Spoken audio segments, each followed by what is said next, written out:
নমস্কার। আমরা আলোচনা করছিলাম প্রফেসর সুকুমার মুখার্জির সাথে তার স্টুডেন্ট লাইফের। ভাবতে পারেন একজন মেডিসিন ডিপার্টমেন্ট অফ মেডিসিনের একজন স্টলওয়ার্ড মানুষ, যার কিন্তু ইচ্ছে ছিল সার্জন হওয়ার।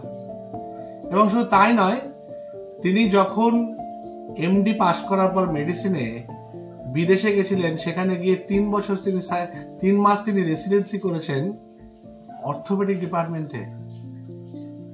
এবং এই যে স্যারের রিউমাটোলজির প্রতি আগ্রহ, বোধ হয় তার বীজ হচ্ছে সেই অর্থোপেডিক ডিপার্টমেন্টে কাজ করা, একাধিক হিপ রিপ্লেসমেন্ট দেখা। আমরা যারা হয়তো ডাক্তারের সাথে যুক্ত নই এমন মানুষজন, তারা কিন্তু জানতেও পারেন না যে কতটা স্ট্রাগলের মধ্যে দিয়ে একটা মানুষকে ওই জায়গায় যেতে হয়। প্রথমে এমবিবিএস, তারপর এমডি, তারপর এইভাবে একটা বিদেশে গিয়ে কৃচ্ছ সাধন, সম্পূর্ণ অন্য ডিপার্টমেন্টে, সম্পূর্ণ অন্যভাবে আবার ফিরে এসে সরকারি হসপিটালে কাজ করা, সেখানে পেশেন্ট দেখা, ছাত্র পড়ানো, এবং কতটা ভালোবেসে এতটা কৃচ্ছ সাধন করলে তবে একটা প্রফেসর সুকুমার মুখার্জি হওয়া যায়। চলুন ওনার মুখ থেকে আজকে ওনার এমডি পরবর্তী জীবন এবং তার সাথে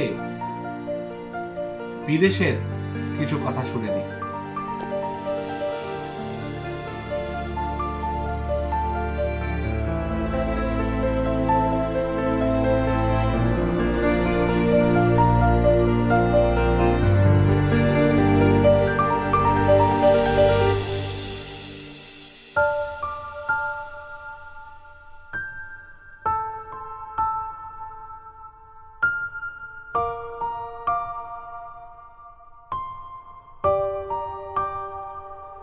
মেডিকেল কলেজে ফিরে আসি। আমার জীবনটা কেটেছে একটা হচ্ছে ছাত্রাবস্থা, তারপরে পোস্ট গ্রাজুয়েট করেছি। ওখান থেকে পোস্ট গ্রাজুয়েশন সম্বন্ধে যদি বলেন। আমি মেডিকেল কলেজ থেকে এমডি পাস করেছি 1963। 59 সালে পাস করে 4 বছরের মধ্যে এমডি করেছি। 1963 আর 1959, 59 এ আপনার এমবিবিএস কমপ্লিট হলো, 63 তে আপনার MD complete. 61 a house service শেষ হলো, করতে করতে বলে তারপরে আমি ডব্লিউবিএমএস হেলথ সার্ভিস, আমাকে ওইখানেই পোস্টিং দিল। বাহ। আমাকে জয়ন্তকে পোস্টিং দিল, জয়ন্ত এমএস করলো। আমরা তাও এক চান্সে পাস করলাম। তখনকার দিনে পাশের পার্সেন্টেজ 20-25%। তখন আমাদের তখন মেডিসিনের ডিফিকাল্ট সময় ছিল, তবু পাস করেছিলাম। I score very well. তো যাই হোক, অনেকে ঈর্ষা করেছিল, কিন্তু আমি পাস করেছিলাম। কারণ আমার মাস্টারমশাই শৈলেন সেন, যোগেশ মাঝি, ওরা এক্সামিনার ছিল, প্লাস বাইরের এক্সামিনার ছিল। যাই হোক, এমডি করে সরকারকে অ্যাপ্লাই করলাম যে আমরা বিদেশ যাব। সরকার বলল ঠিক আছে। আমার মনে হয় না পরে আর এরকম ঘটনা ঘটেছে, কিন্তু আমাদের দুজনকে সরকার বলল তোমরা এসে টিচিংয়ে যাও।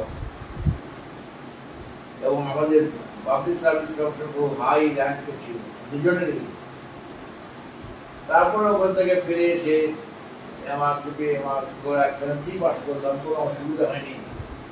আমরা বিদেশ গিয়েছিলাম হাতে 40 টাকা নিয়ে, 3 পাউন্ড 13 টাকা দিয়েছিল, 1 পাউন্ডে 13 টাকা।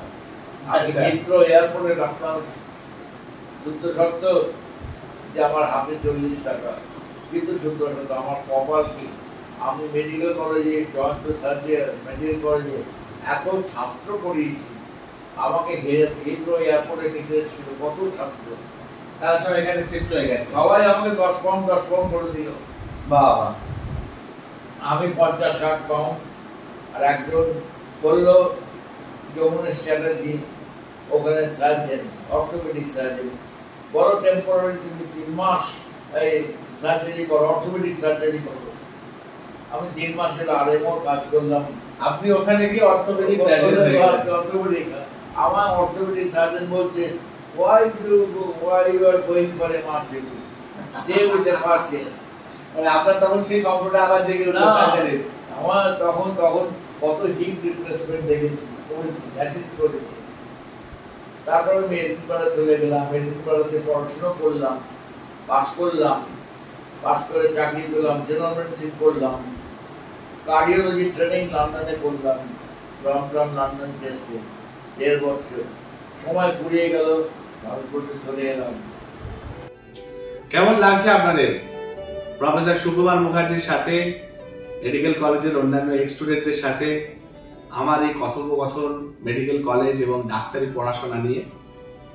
ভালো লাগলে সাবস্ক্রাইব করবেন, আপনার মূল্যবান মতামত জানাবেন। আপনার মূল্যবান মতামত আমাদের কাছে খুব জরুরি পরের ভিডিওটা ভালো করার জন্য। দেখতে থাকুন, সাবস্ক্রাইব করতে থাকুন এবং শেয়ার করতে থাকুন। নমস্কার।